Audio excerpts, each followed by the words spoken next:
Assalamualaikum, selamat pagi. Teman-teman hari ini gimana kabarnya? Aku harap semuanya sehat dan bahagia. Pernah nggak sih teman-teman tuh ngerasa kayak ya Allah setiap hari itu rutinitasnya gini-gini terus gitu ya? Kalau nggak beres-beres, masak, nyuci, lipat baju, nyetrika, ngantar jemput anak, belanja, ngatur keuangan, kok dicerita-ceritain banyak gitu ya sebenarnya. Jadi Bun, aku di sini sekalian mau sharing ya tips ala aku untuk kita bisa menjadi ibu rumah tangga yang bahagia. Jadi kita itu sebenarnya ya Bun, meskipun gelar kita itu ibu rumah tangga, apalagi yang ibu rumah tangga full di rumah. Jadi jangan mau menerima perkataan atau dikatain seseorang bahwa kita itu hanya ibu rumah tangga. Jangan didengar ya teman-teman. Karena kita itu ibu rumah tangga yang full di rumah pun itu tuh full dengan kegiatan. Apalagi kalau kita itu berusaha untuk melakukan hal-hal positif, itu tuh banyak banget berkahnya ya Bun. Dulu jujur, awalnya aku menjadi ibu rumah tangga yang full di rumah. Setelah aku menjadi ibu rumah tangga yang bekerja itu aku stres nggak menampik ya teman-teman, karena namanya peralihan. Tapi seiring berjalannya waktu, aku mempelajari dan melatih diri bagaimana sih cara kita itu untuk menjadi ibu rumah tangga yang bahagia. Yang pertama menurut aku bahwa semua ini tuh terjadi karena kehendak Allah. Jadi mau apapun kondisi kita, yang pertama kita harus lakukan adalah menerima takdir, yang kedua itu bersyukur. Nah, dalam menjalani kegiatan sehari-hari aku kayak gini ya, beberes rumah itu adalah salah satu tips juga untuk menjadi ibu rumah tangga yang bahagia. Dimana kalau aku lagi beres-beres rumah kayak gini, aku tuh ngerasa seneng. Teman-teman, jadi sambil aku tuh mensyukuri, oh aku punya rumah, aku harus membersihkan rumah meskipun rumah aku sederhana ya Bun ya. Oke, di sini yang kedua kalau aku ya, itu aku tuh punya jadwal. Meskipun aku cuma seorang ibu rumah tangga teman-teman, dari malam bahkan 1 minggu sebelum, aku tuh punya jadwal. Jadi aku tuh harus ngapain aja. Belum lagi kalau kita itu menjadi ibu rumah tangga sekaligus konten kreator seperti ini ya. Jadi tuh kalau kita menjadwalkan kegiatan kita tuh lebih mudah untuk menjalaninya. Terus kita tuh kayak ngerti aturan ya, meskipun nggak terlalu terikat ya. Namanya kita itu ibu rumah tangga, beda kalau kita ada ikatan dengan sebuah pekerjaan, kantor kayak gitu beda ya. Nah ini tuh lebih fleksibel aja. Jadi meskipun kadang kita udah bikin planning bisa juga berantakan, tapi ya nggak apa-apa. Nah, terus juga teman-teman tuh latih diri untuk konsisten ya. Misalkan aku bangun tidur itu tuh jam berapa, aku awalin rutinitasnya itu apa. Misalkan bangun tidur, ibadah itu privasi masing-masing ya. Setelah ibadah mau masak apa, terus habis itu mau ngapain, kayak gitu di planningin aja teman-teman. Aku sih udah ngejalanin kayak gitu kurang lebih 2-3 tahunan ya. Awal-awalnya aku menjadi ibu rumah tangga yang di rumah, itu aku juga masih kayak kebingungan teman-teman, mengatur waktu itu gimana, kayak gitu ya. Oh ya ini aku sambil masak ya, habis beres-beres itu aku sekaligus masak, aku mau bikin lele kuah pedes gitu teman-teman. Sekalian aku sharing juga ya.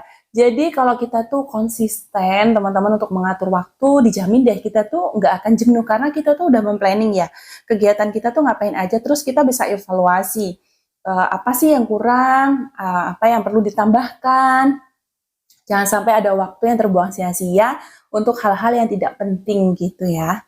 Oke, dan yang selanjutnya menurut aku masak. Jadi kalau kita tuh masak, terus kita tuh berpikir ya, kita tuh mau masak apa yang disukain suami, apa yang disukain anak, itu tuh juga salah satu menjadi tips menjadi ibu rumah tangga yang bahagia ya. Belum lagi kalau kita lihat suami kita tuh lahap makan, anak kita juga lahap, itu tuh berasa kayak seneng gak sih ya? Kalau aku tuh seneng teman-teman. Jadi nggak melulu harus yang enak-enak, sesuaikan aja dengan kondisi kita masing-masing. Aku dulu juga hidup di kampung teman-teman, jadi aku tuh makan tempe penyet itu aja udah bahagia banget ya, atau bahkan bisa dikatakan aku bisa makan nasi aja udah seneng gitu. Tapi kan kondisi kita masing-masing beda-beda ya.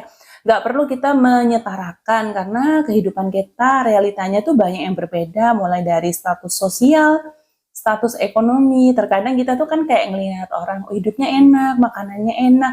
Ya udah nggak apa-apa, itu rezekinya teman-teman. Yang penting kita syukurin, kalau kita mau enak juga ya kita usaha dan juga kita berdoa kayak gitu.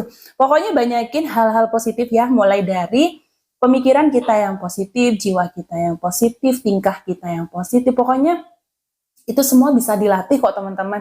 Aku bisa ngomong kayak gini, semuanya belajar dari pengalaman karena aku pun juga pernah menjadi seseorang yang buruk, pemikiran buruk, pokoknya pernah lah. Dan menurut aku itu sangat merugikan ya teman-teman. Alhamdulillah sih aku cepet sadar gitu. Pokoknya ya namanya perjalanan hidup ya. Terus habis itu teman-teman, jangan lupa pokoknya apa ya, kita tuh harus banyak-banyak mensyukuri atas nikmat Allah lah. Aku yakin pokoknya tuh kita harus selalu menemukan cara untuk bersyukur supaya kita bisa bahagia. Jadi bahagia itu kita yang ciptakan, itu benar teman-teman, katanya dibilang gini ya. Mungkin kamu bisa berbicara seperti itu karena kondisi kamu beda dengan aku gitu ya. Sebenarnya itu yakin gak sih semuanya kita itu sama teman-teman. Allah tuh sudah ngatur porsi kita tuh masing-masing tapi jalannya beda gitu. Kalau aku dulu menyikapi orang yang kayak gitu, aku tuh langsung ngejawab, terus bahkan tuh kan kayak jadi kepikiran gak sih ya, terus kupikir gitu teman-teman. Sekarang tuh kalau ada orang yang beda, padahal menurut pemikiranku tuh sebenarnya gini loh, aku sudah nggak menjelaskan teman-teman. Jadi ya udah dia pemikirannya kayak gitu, ya udah aja gitu teman-teman. Itu juga ya, aku mulai mempelajari itu tuh belum lama teman-teman. Dulu aku tuh ya pokoknya tuh bisa dikatakan ya masih suka menyahut, pokoknya intinya tuh merespon dan bereaksi sebenarnya yang itu tuh bisa merugikan diri aku sendiri kayak gitu. Masya Allah, ini masakan aku udah mau selesai aja ya. Ini tuh aku masaknya lele, aku campur terong teman-teman. Ini salah satu masakan Jawa kesukaan suami aku dan Cipa ya. Jadi kalau kami makan seperti ini, biasa aku goreng ikan kering khas Kalimantan, terus rebus sayur kayak gitu. Jadi ini aku masak dulu karena makannya masih siang ya. Tapi kalau sayuran kayak gini tuh enak meskipun dia udah dingin pakai nasi anget gitu. Pokoknya di sini ya teman-teman, kita saling sharing aja. Aku tuh adalah seorang ibu rumah tangga yang full di rumah dan dulunya aku tuh adalah seorang ibu rumah tangga yang bekerja. Jadi di sini aku sharing video keseharian aku sekaligus apa ya, bukan pengalaman ya, pengalaman aku yakin teman-teman juga pasti banyak yang lebih pengalaman. Pokoknya itu kita apa ya, selalu berusaha untuk memberikan hal positif untuk orang lain karena itu juga akan berdampak di diri kita sendiri, teman-teman. Makasih ya udah nonton video aku sampai selesai. Sampai jumpa di video aku berikutnya. Bye bye. Assalamualaikum.